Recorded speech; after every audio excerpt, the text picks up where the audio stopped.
O homem irresistível e a astrologia. Bem, a gente quando pensa em astrologia, normalmente a gente pensa nos 12 signos, das 12 casas, né, nos 10 planetas, na posição dos planetas, né? Mas tem algo que é pouco falado, que são os 4 quadrantes de uma carta natal. Lembrando que cada quadrante envolve 3 casas, né? O primeiro quadrante, casa 1, 2 e 3, o segundo quadrante, casa 4, 5 e 6, o terceiro quadrante, 7, 8 e 9, o quarto e último quadrante, 10, 11 e 12. Ali, nós temos informações, tanto posições de planeta, quanto de signos, que traduzem esse homem irresistível, né? E nesse momento eu estou me dirigindo até aos homens propriamente dito, né? Embora isso valha tanto para homens quanto mulheres, mas eu queria me dirigir nesse momento para os homens falando sobre a potência e a demanda, digamos, desses 4 estômagos, né, conscienciais.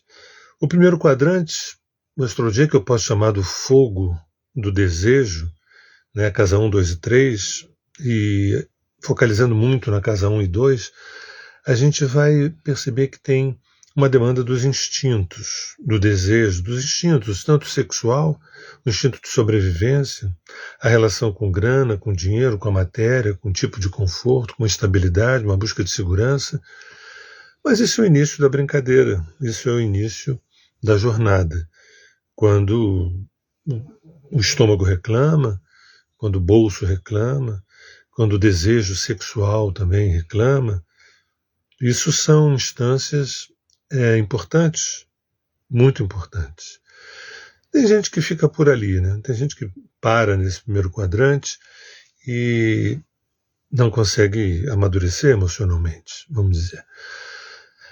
Temos o segundo quadrante, casa 4, 5, 6, que eu chamo do Rio dos Afetos. É interessante, na arqueoastrologia, por exemplo, a gente chama do Rio dos Afetos, que o rio, são vários rios afluentes que acabam desaguando no mar de alguma forma. São vários afetos que acabam desaguando a uma experiência de unidade, que a gente vai falar no quarto e último quadrante.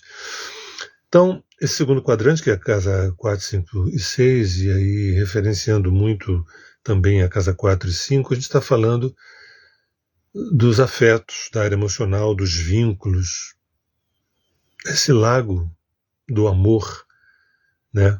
O chakra cardíaco. Assim como no primeiro a gente priorizou essa busca de segurança e estabilidade material, no segundo quadrante há um anseio de que haja essa nutrição do coração, a nutrição dos afetos, a nutrição das relações, né? Também fala do desejo, mas fala muito do amor também, do amor, da construção de vínculos, né? De uma relação mais de enraizamento nos vínculos. O primeiro quadrante tem a ver muito mais com os impulsos do desejo, mas o segundo com um certo estabelecimento para onde é que esse desejo ele se dirigiu. Para o coração, para a construção de vínculos, projetos mais profundos. Pois é. O terceiro quadrante, marcado pela casa 7, 8 e 9, dependendo das informações que a gente vai ter nessas casas, com signos ou com planetas, às vezes a gente não tem planeta nenhum, mas a gente tem sempre signos, que são arquétipos nessa jornada do processo de individuação. Então, mesmo que as casas estejam vazias, sempre existem signos, e esses signos têm planetas que regem, que estão em outras casas. E aí a gente vai fazendo correlações. O terceiro quadrante a gente chama aqui na arqueoastrologia a montanha do Dharma. Então tem o fogo do desejo no primeiro, o rio dos afetos, a montanha do Dharma. Casa 7, 8, 9. Né? E a casa 9 é muito potente, a casa 8 também nesse momento, né? Que vai falar das mortes, das transformações, das alquimizações, né? que surgem também muito na casa 7, quando a gente tem uma relação de intimidade, onde a gente pode se ver através das relações. Na casa 8, toda essa transmutação, e a casa 9 é quando a gente fica claro qual é a nossa verdade, qual é o sentido da vida para mim, para você, né? Que é uma coisa, num certo sentido, muito singular, que diz respeito à pessoa, mas eu também posso entender que existe a montanha do Dharma para a espécie humana. Então, quando para esse homem irresistível, quando ele não sente que tem um propósito, um projeto maior, um sentido maior, um desafio maior, que vai além, por exemplo, de uma estabilidade material, que vai além, por exemplo, de uma estabilidade emocional. Às vezes a pessoa construiu a família, tem os filhos, está tudo ali direitinho, os amigos, os filhos, o salário, o trabalho, o dinheiro, né? E a pessoa fica ali como se fosse num piloto automático, reproduzindo aquilo. O terceiro quadrante não fala disso. No terceiro quadrante, ele vai falar do Dharma, do propósito. Escuta, qual o sentido de tudo isso? Porque mais ou menos é como se a gente construísse uma plataforma para um foguete.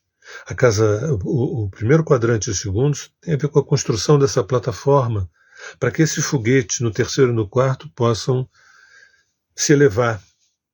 Para onde? Então, o terceiro quadrante, a gente pergunta, para onde? Existe um propósito, existe um sentido, existe um significado maior, ou a gente está aqui para se dar bem e depois morrer e acaba tudo? Não. Quando a gente passa pela casa 8, por exemplo, que é uma casa de energia escorpiônica, a gente tem a obrigação de perceber que nunca ninguém morreu e nunca ninguém vai morrer. É um contínuo de transmutações e de transmutações. Agora, fica muito complicado, a gente pode encontrar mortos-vivos, quando esses mortos-vivos não contemplaram o terceiro quadrante, não sabe o que eu estou fazendo aqui, de onde eu vim, para onde eu vou, qual é o meu barato, qual é o Dharma, qual é o sentido, qual é a lei, qual é o caminho. Tem gente que, numa pseudo-democracia, diz que existem muitos Dharmas, muitos propósitos, muitos caminhos, cada um. Há controvérsias. Existem vários caminhos que devem levar ao teu caminho singular. Existem várias possibilidades, e claro que existem várias possibilidades, mas essas possibilidades, elas devem convergir na razão pela qual você foi convocado a estar aqui. No terceiro quadrante, já deve ficar claro por que eu estou aqui. Nesse corpo, nesse sexo, nessa família, nesse momento, nesse século XXI, fazendo as coisas que eu estou fazendo, isso serve a quê? Ou a quem? A consciência? Eu sou consciente? Essas questões falam do terceiro quadrante, porque no primeiro, se eu fico no primeiro, eu fico regredido emocionalmente, ou corro esse risco, pelo menos. Se eu me detenho no segundo, também corre o risco de eu ficar patinando nas minhas carências emocionais, buscando que vínculos deem aquilo que, na verdade, somente a minha consciência daria. O terceiro quadrante, sim, ele começa a trazer perspectivas de você se identificar com o caminho. Muitas vezes, a Casa 9 tem a ver com a experiência da religiosidade. Muitas vezes deságua na religião, na instituição, outras vezes na experiência da religiosidade, que é uma coisa mais ampla e, na verdade, é inerente a todos, até mesmo aos ateus, né? Quando fundam a igreja do ceticismo, vamos dizer assim. Então, esse terceiro quadrante é muito importante, que prepara o quarto e último quadrante, que tem a casa 10, 11 e 12. Mas aí, né, esse quarto quadrante fala-se do oceano da unidade. O fogo do desejo, o rio dos afetos, a montanha do Dharma e o oceano da unidade. Quando a gente cumpre esses 3 quadrantes, o homem irresistível, né? E por que eu brinco com essa ideia de homem irresistível? É um homem cheio de tesão, é um homem apaixonante. Eu estou isso vale só para os homens? Não, evidentemente que o mapa astral ele tem a sua androgenia, na sua circularidade, tem a sua androgenia, ou seja, vale para os homens e mulheres. Mas eu estou, nesse momento, me dirigindo aos homens. Porque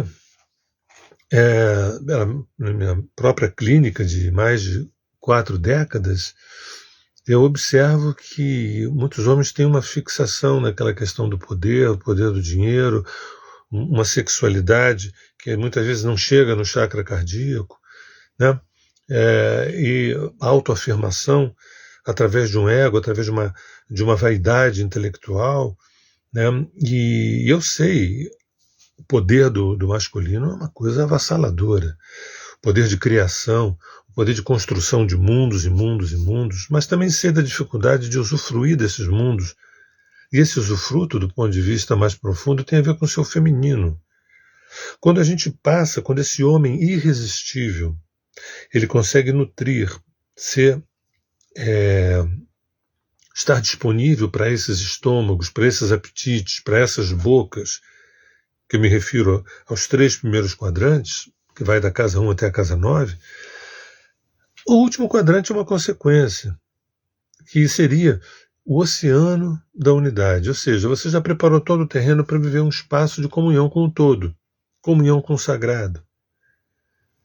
E aí temas como o vazio pleno, o nada fértil, a experiência pleromática, né? A ser e viver a presença, pelo menos 24 horas por dia, né? Viver a mística do ato. O 4º quadrante, muita gente interpreta, no meu ponto de vista, erradamente, quando diz que a casa 10 é a casa da profissão. Não é a casa 10, não é a casa da profissão. A casa da profissão é a casa 6, a casa do ofício, do trabalho, da produção. A casa 10 é a casa da realização máxima. Não tem nada mais alto do que o meio do céu. E não é a profissão que é a coisa mais alta. A coisa mais alta é a autorrealização, a realização plena, que foi nutrida através desses quadrantes. E o 4º quadrante, né, casa 10, 11 e 12, é correr para o abraço. Ou seja, uma experiência de unidade, que a gente chama de esse oceano da unidade. Né? Quando diz assim, o rio dos afetos, no 2º quadrante, quer dizer, esse rio que deságua no mar, que deságua no oceano, o amor pessoal de casa 4 e 5, que deságua na casa 11 e 12, que é o amor universal, o amor transpessoal, o amor crístico, o amor búdico, esse amor que não é de fulano para Beltrano, mas é 360alizado. Pois é. Então o homem irresistível não é aquele que fica oxidado, enferrujado num segmento, que é o segmento sexual, o segmento do poder político, o segmento do poder econômico, tampouco aquele que fica oxidado, enferrujado na carência emocional. A relação com a mãe, a relação com o pai, com a mãe, com o pai, com a mãe, com o pai, com o filho, com a família, com a mãe, com o pai, com o filho, com a família, com a esposa. Ok, nenhum problema. O único problema é não ir adiante. Porque depois do 1º quadrante tem o 2º, depois do 2º o 3º, depois do 3º o 4º. O homem irresistível é aquele que cumpre essas 4 demandas, que não são demandas astrológicas, são demandas psíquicas. O que faz a astrologia é ser uma cartografia da psique. Quando a gente trabalha com a arqueoastrologia, é focando nessa cartografia da psique. A gente não está inventando um homem quatérnio. Quando a gente fala nas 4 direções, quando a gente fala nas 4 estações, quando a gente fala das 4 idades, a gente não está criando teorias. A gente está observando como é que funciona o natural. E a astrologia, já há muitos milênios, que ela é extremamente profunda, sensível e hábil de nos trazer uma cartografia sobre o dever de casa, aquilo que a gente de fato deveria fazer. E se a gente for pensar bem, simples assim, nutrir o meu estômago, o meu bolso, os meus desejos mais carnais, maravilhoso, nutrir o meu coração, a minha afetividade, o meu ofício, nutrir as minhas inteligências filosóficas na busca de perguntas cada vez melhores que me façam expandir a consciência e, por fim, que isso tudo culmine uma experiência de silêncio, de contemplação, de meditação, de encontro, de comunhão. Este é o homem irresistível. Nenhuma novidade. Talvez alguém possa dizer, realmente nenhuma novidade, mas eu não sabia que tinha essa costura. Bem, se você se aproxima da astrologia, você vai descobrir gratuitamente o quanto a astrologia ela oferece essas costuras. A gente precisa honrar o alfaiate que somos e construir o nosso manto. No caso dos homens, quem sabe construir o nosso terno, colorido, exatamente sem gravata, que nos permite movimentos de dança, de jogar futebol, de construir ciências, de construir amores inesquecíveis. Simples assim. Mas não. Acaba que não é tão simples. Porque eu não percebo que existem esses 4 quadrantes, essas 4 demandas, essas 4 instâncias. Será que eu preciso de referências?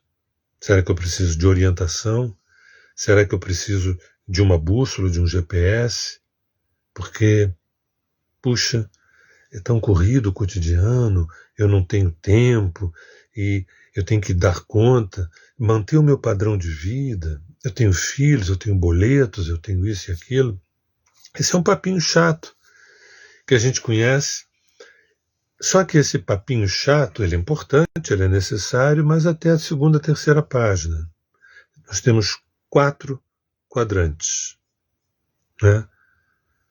Então, o primeiro, ele focaliza no aspecto da sensação, inclusive o corpo tem uma demanda muito forte. O 2º quadrante foca no sentimento, nessa área aqui do coração, que isso, para o masculino ferido, é muito difícil acessar. O 3º quadrante tem a função pensamento, né?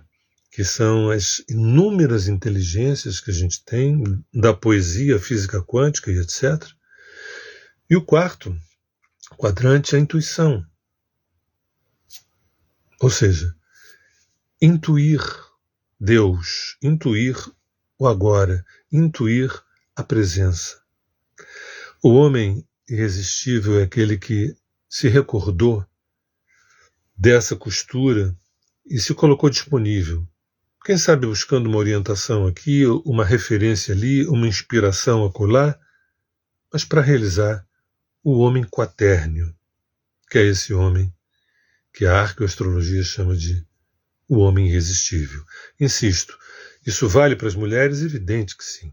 Mas hoje, em especial, eu estou focado na questão dos homens, porque eu acho que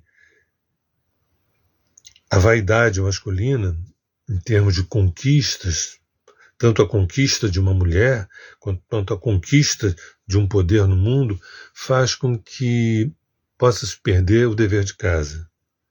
Esse profundo dharma que é harmonizar essas 4 instâncias.